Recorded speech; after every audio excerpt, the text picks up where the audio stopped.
Tabi lang sa mga nangaon mga kapuso, sanglit sensitibo ang musunod nga balita. Usa ka lalaki nga gikan og lamay sa Cagayan de Oro City ang patay human gitigbas ang liog. Ani report. Patay na diyang nakaplagan sa mga residente sa Zone 1 Buara, Barangay Bayabas, Cagayan de Oro City ang 46 anyos nga lalaki nga duguan og nagbuyod kilid sa dalan. May gawas sa investigasyon sa kapulisan nga ang biktima gikan mitambong sa usa ka lamay sa lugar. Nakig-inom kuno kini og human sa tapok, natulog kilid sa dalan. Diyang kalit na lamang sila nakadungog og kagubot. Gitigbas na diay ang biktima sa iyang liog.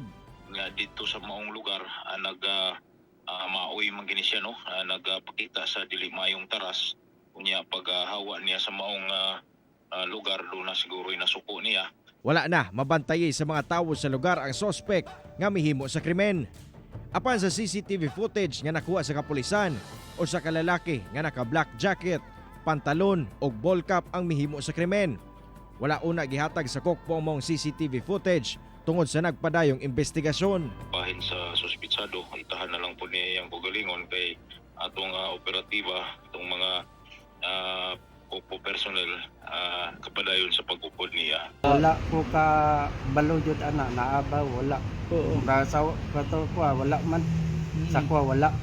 Wa may gabahat sa iya. Padayon ang hot pursuit operation nga ginahimo sa kapulisan batok sospek.